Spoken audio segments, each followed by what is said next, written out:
ఈరోజు మన గౌరవ ముఖ్యమంత్రి రేవంత్ రెడ్డి గారి నాయకత్వంలో తెలంగాణ రాష్ట్రం అప్పుల పాలైన తెలంగాణ, ఆగమైన తెలంగాణ ఇప్పుడిప్పుడే గాడిన పడుతుంది. కేసీఆర్ 10 ఏళ్ళు మాయమాటలు చెప్పి పరిపాలించి శిప్ప చేతికిచ్చిపోయాడు. అవునా కాదు? జీతాలు ఇవ్వలేని పరిస్థితి, మిగులు బడ్జెట్, పక్క రాష్ట్రాలకు అప్పులిచ్చే ఉన్న పరిస్థితిలో ఉన్న రాష్ట్రాన్ని అప్పులపాలు చేసింది. అవునా కాదా? చేసిందా లేదా? మీకు యాదగిరి గుంట కనబడుతుంది, కానీ పేదలకు ఇల్లు కట్టించిందా? పేదలకు ఇల్లు కట్టించిందా? ఉద్యోగాలు వచ్చినాయా? సెక్రటరీ కట్టిండు, యాదగిరి గుంట కట్టిండు. పేదోళ్ళ బతుకులు మాత్రం మారలేదు. ఆయన మాత్రం 1000 ఎకరాల భూమి అనుకొని గ్రామం చుట్టూ గజ్వెల్ల బ్రహ్మాండమైన రోడ్లు వేయించుకున్నాం. అవునా కాదా? మన ఊళ్ళలో ఇల్లు వచ్చినాయా? మరి ఉద్యోగాలు వచ్చినాయా? కొత్త పెన్షన్లు ఇచ్చిందా? ఒక్క రేషన్ కార్డు ఇచ్చిందా? మరి ఎవరు బాగుపడరు? ఈరోజు కాంగ్రెస్ పార్టీ వచ్చింది, ప్రజాపాలన పేరు మీద 6 గ్యారెంటీల స్కీమ్ పెట్టింది. మహిళల కోసం, పేదల కోసం ఎన్నో పథకాలు తీసుకొచ్చింది. ఈ ప్రభుత్వం 5 ఏళ్ల పాటు పేదలకు సేవ చేయాలంటే రాబోయే రోజుల్లో మన కాంగ్రెస్ పార్టీ పార్లమెంట్ అభ్యర్థిని పెద్ద మెజార్టీతో గెలిపించి చూపించాలి. గెలిపిస్తారా లేదా? ఒకసారి చేయబట్టి గెలిపిస్తారా లేదా? ఆలేరు నియోజకవర్గంలో భువనగిరి పార్లమెంట్ లో మీ అందరికి చెప్తున్నా, చామల కిరణ్ కుమార్ రెడ్డికి అన్నిటికంటే ఎక్కువ మెజార్టీ ఇక్కడ తీసుకురావాలి. తీసుకొస్తారా లేదా? తీసుకొస్తారా లేదా? నేను చెప్తున్న సోదరులారా, ఈ రోజు మీకు ఐలయ్య గారు కరోనా సమయంలో కూడా నేను ఎట్లా చేసిన మున్గోళ్ళ నాతో పాటు కూడా ఊరికి తిరిగి నిత్యావసర వస్తువులు ఇచ్చిండు. అవునా కాదా? మునుగోడు తర్వాత తెలంగాణ మొత్తం ఆయనకు అప్పటికి పదవి రాలే, టికెట్ రాలే. రాత్రి మగలు కరోనా కష్టకాలంలో మూతికి బట్ట కట్టుకొని ప్రతి గ్రామం తిరిగిన వ్యక్తి అయ్యయ్య గారు. అవునా కదా?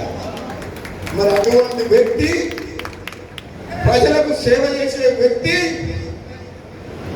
మీ వెంట ఉన్నాడు. ఆయన వెంట ఇప్పుడు కిరణ్ కుమార్ రెడ్డి ఉన్నాడు, తమ్ముడు వచ్చిండు.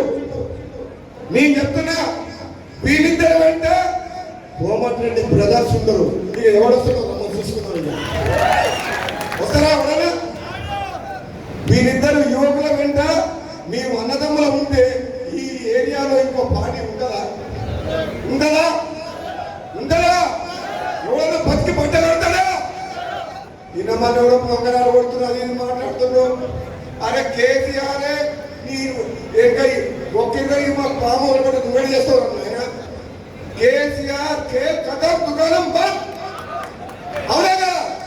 ఉండదు. ఇంకా బీఆర్ఎస్ పార్టీ ఉండదు. బ్రహ్మదేవుడికి వచ్చిన భూమి ఆకాశం ఒకటైనా బీఆర్ఎస్ పార్టీని ఉండనివ్వను. నేను ఎప్పుడో శపథం చేసిన. 100 మంది ఎమ్మెల్యేలు మునుగోడ్ల అప్రజాస్వామికంగా అధికార దుర్వినియోగంతో, అహంకారంతో రాజగోపాల్ రెడ్డిని ఎప్పుడైతే ఓడగొట్టిందో అప్పుడే నీకు శపథం చేసిన. నిన్ను నీ పార్టీని పొందబెట్టే శపథం చేసిన అన్నట్టే మళ్ళా కాంగ్రెస్ పార్టీకి వచ్చినా పెట్టేవాళ్ళ. నేను చెప్తున్న సోదరులారా, రాబోయే 20 సంవత్సరాలు తమ్ముడు కిరణ్ కుమార్ రెడ్డి చెప్పినట్టు మీ ఉంటాం, మీకు అండగా. ఏ కష్టం వచ్చినా కార్యకర్తకు మేము అండగా ఉంటాం. మేమిద్దరం అన్నదమ్ముల ఇద్దరికి తోడుగా మేము ఉంటాం. ఆపదొచ్చినా సాపదొచ్చినా, ఏ ప్రాంతంలో ఎక్కడ ఉన్నా కష్టం ఉన్నా, పేదోళ్ళు ఉన్న ప్రతి ఒక్కరు కూడా ఈ పార్లమెంట్ ఎన్నికల తర్వాత మేము సహాయం చేస్తాం. రాత్రి మనం కష్టపడతాం, కడుపులో పెట్టుకొని కాపాడుకుంటాం. ఈ ప్రాంతాన్ని అభివృద్ధి చేస్తాం. ఈ ప్రాంతంలో సాగునీటి ప్రాజెక్టు కంప్లీట్ చేస్తాం. ప్రతి ఎకరాకు సాగునీరు తీసుకొచ్చే బాధ్యత మాది. మీరేసుకున్న భుజాలు వాళ్ళలాగా కూలిపోయే ప్రాజెక్టు కట్టాం. ప్రజలకు పనికొచ్చే, రైతులకు పనికొచ్చే ప్రాజెక్టు కట్టి ఆలేరు నియోజకవర్గాన్ని సస్యశ్యామలం చేసే వరకు నిద్రపోయేది లేదు. ఈ ఈ ప్రాంతం అంటే ప్రేమ ఉంది, అభిమానం ఉంది. కాబట్టి మళ్ళీ చెప్తున్నా, ఈ ప్రాంత ప్రజలందరూ కూడా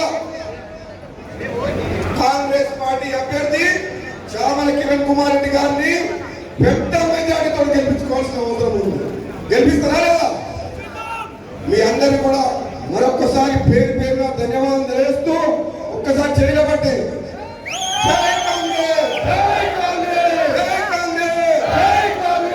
రాహుల్ గాంధీ గారి నాయకత్వం, రాహుల్ గాంధీ గారి నాయకత్వం. చెయ్యి అంటారు అందరు, ప్రతి ఒక్కరు చెయ్యి గుర్తుకే, చెయ్యి గుర్తుకే. Thank you.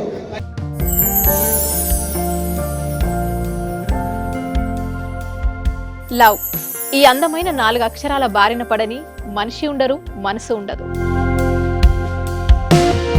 ఈ లవ్ కొంతమంది జీవితానికి సరిపడా మధురమైన అనుభూతులను అందిస్తే, మరికొంతమందికి జీవితాంతం వెంటాడే చేదు జ్ఞాపకాలను మిగిల్చుతోంది. లైలా మజ్ను, పార్వతీ దేవదాస్, ఈ 2 కథల్లో మజ్ను లైలా ప్రేమ కోసం ఎంత పరితపించాడో విన్నాం.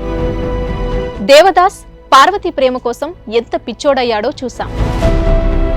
కానీ లైలా మజ్ను ప్రేమ కోసం ఎంత ఆరాటపడిందో మనం ఆలోచించలేదు.